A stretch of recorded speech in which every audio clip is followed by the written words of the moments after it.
What's up, YouTube? Scott Lett here, owner of Iron City Power Washing. Just getting ready to start my day.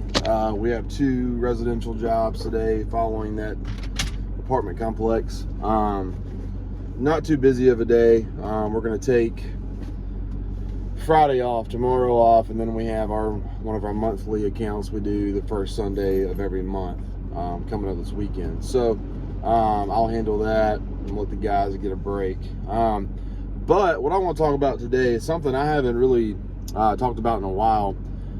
So I have a buddy I went to high school with. He's kind of followed my journey into this industry, follows my Facebook, posts, stories, all that kind of stuff. I think he's a military guy. Well, he's in California, and he sent me a message on Facebook and said, hey man, do you have any pointers for starting a pressure washing company?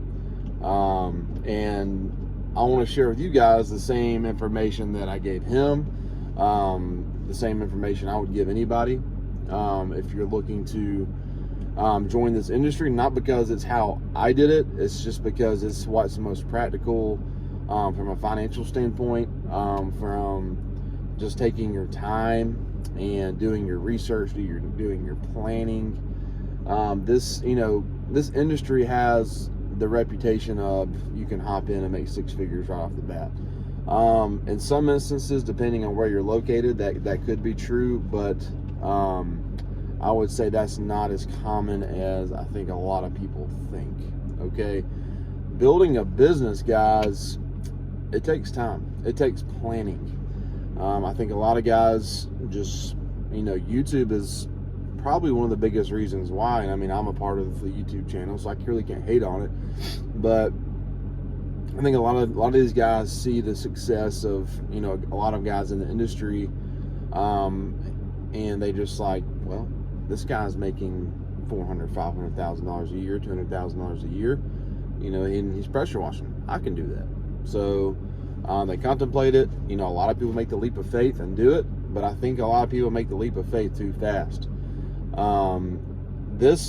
Any business, guys, not just pressure washing, not just lawn care, not just if you want to become a plumber, electrician, any business, you really need to just think it through.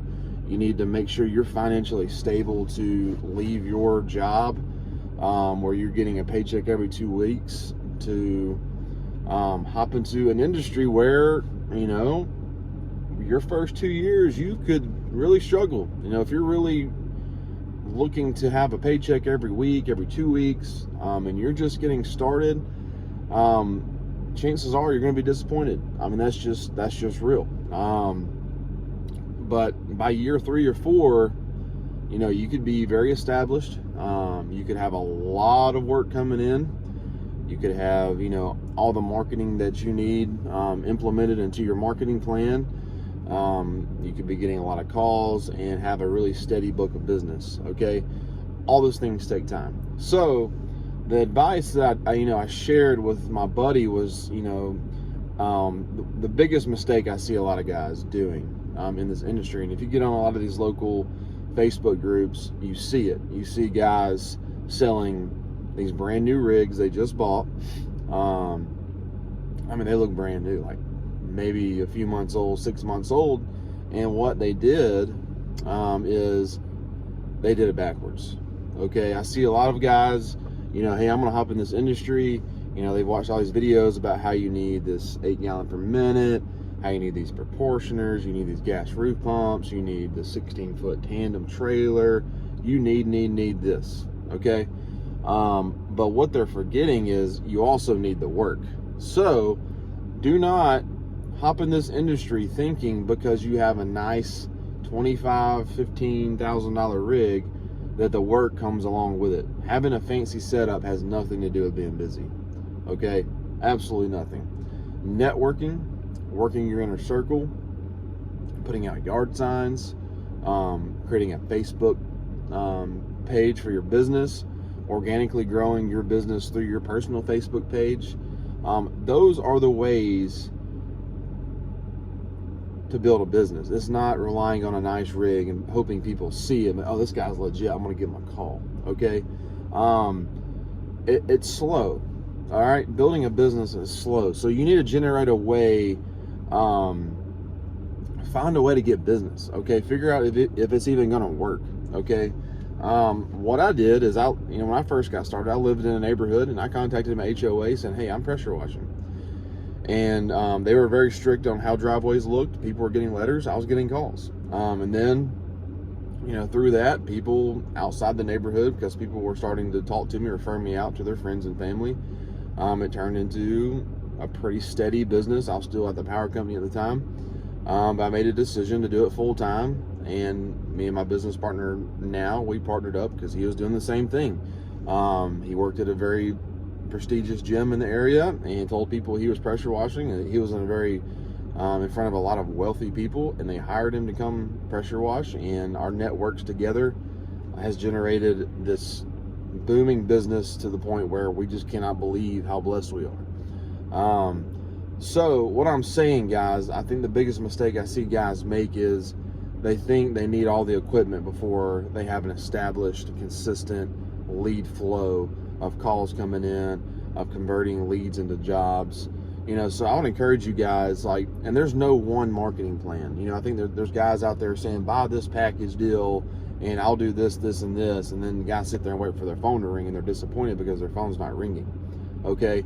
That's not a marketing plan. That's you falling into some kind of marketing trap, paying someone and in hopes of their marketing plan working for you. Okay. Everything we do here, I do it. Okay, I handle our Google Business, Google My Business page, our ad campaigns, our website, our Facebook. I do it all because I taught myself.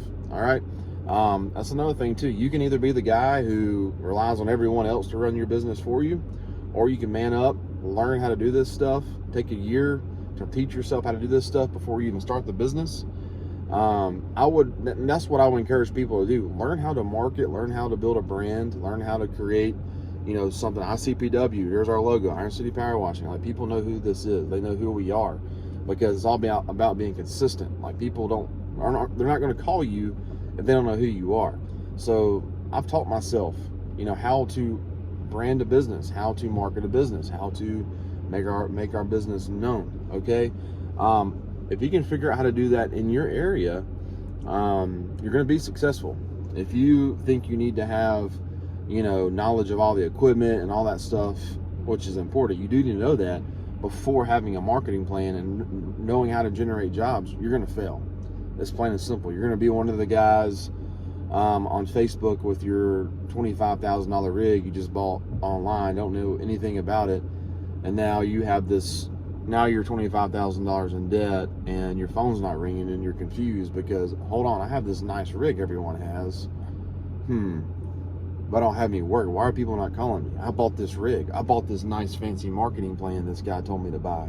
I got this, but that's not how you build a business, guys. You build a business from inside out. Okay, you grinding, figuring out what it takes to get your name out there, build your brand, get the jobs, work in your inner circle, and slowly building the things that work to get the jobs.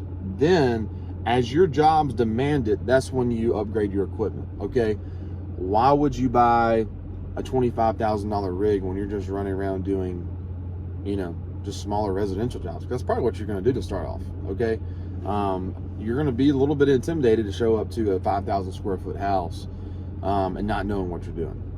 Okay, so, and that's what I tell people too, is spend some time in the residential world. Just do driveways and house washes for a while. Don't hop in this thing trying to clean roofs and trying to do these big commercial jobs. You don't have the experience to do that. Focus on the smaller jobs, focus on the driveways, just pressure wash, turn on your downstream injector, do a simple house wash. Don't hop in this thing and try to do these $1 million homes, these cleaning out their gutters and their roofs. I think guys try to do too much at once. It's like drinking from a fire hydrant. Just take small sips, and slowly grow. All right. Don't try to do too much. All right. So once you have figured out, how you're going to get business, I can't tell you how to do that. There's no one way to get business. You got to figure out what works in your area. I have a huge sign here at my shop. People see it every day. Thousands of people drive down this road. I put out yard signs. I do a lot of, Facebook marketing on my personal page. I don't run Facebook ads. They're a waste of money. We do have a Google My Business, ad running. Those only work if you're consistent, if you're willing to spend some money. Get Google reviews if you have a Google My Business page. Google reviews will help you get more jobs. People like the 5-star reviews. If you have a couple 4-star reviews, 3-star reviews, and you got a homie over here who has all 5-star reviews, they're going to pick the 5-star review guy. Right now we have, I think, 60 something 5-star reviews or 70 something now between Facebook and Google. That's good. We've worked for that. So once you've generated a way to get all these jobs, and you're getting the bigger jobs, you're getting the insurances, upgrade your equipment. Go from a 4 gallon per minute, 5.5 gallon to an 8 gallon. And then as your book of business grows, as you take on bigger accounts, then upgrade to the bigger equipment. Okay. That's how we did it, and it's worked. Okay. So we ran 4 gallon per minute machines for 2 years, and we had plenty of business to buy the 8s, but we were just conservative. We took our time. And equipment's a whole nother ball game, guys. This is just me telling you like how to get your business started from just common sense, from a financial standpoint, and what's going to work. Okay. And once you figure it out, okay, I'm busy. I've got work coming in. Then you can say, look, I want to do this full time. All right. I'm going to go get my LLC. I'm going to create a cool name. I'm going to get my tax ID. I'm going to get my LLC. I'm going to get all the insurances I need, the county license. Okay, once you have those things, you are now officially a business. Okay, it's okay to wait a month or two to see if it's even going to work before, you go buy all those things. Okay, I did it. I just ran under my name for a while, Iron City Power Washing. This is my company name, but I wasn't an actual company.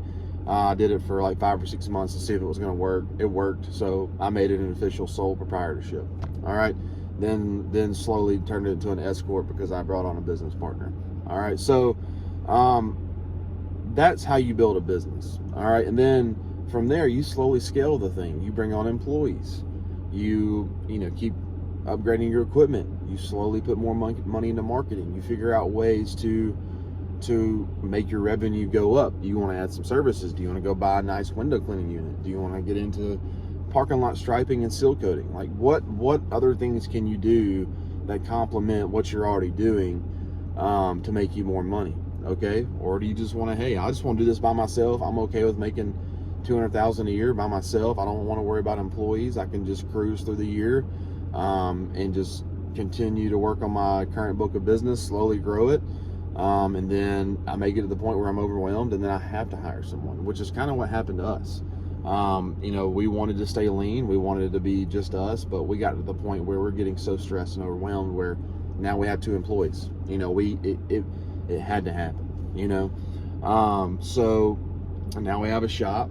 Now we're getting ready to buy company vans. We're getting ready to build a fleet. Okay. And all that started, guys, with a 2.3 gallon per minute. All right. That's what I started with. Now we have all this. It's because we took our time.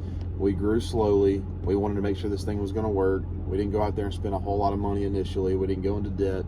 And we took our time and we built this business. We built a brand. We created a good logo. We have a really good content-heavy website.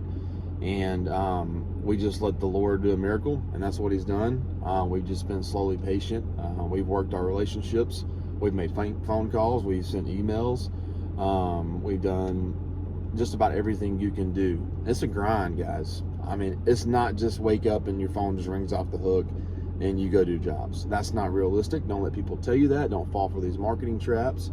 It takes work on your end, okay? Don't let people run your business for you. You got to wake up and realize this is your business. You own it. You created it. You left your 8 to 5 to do what you want, how you want to do it. Don't let someone dictate how you're going to run your business, okay? Build your own rig. Learn how to do it. Like, I see a lot of guys who want the benefits of being a business owner, but they're not wanting to be a business owner. They don't want to take the responsibility of doing it themselves. If you're not a grinder, if you're not patient, if you're not wanting to persevere, if you're not able to pivot, adapt, and face adversity, then this isn't the industry for you. You got to realize it's not easy. All right, guys. Scott Litt, Iron City Power Washing.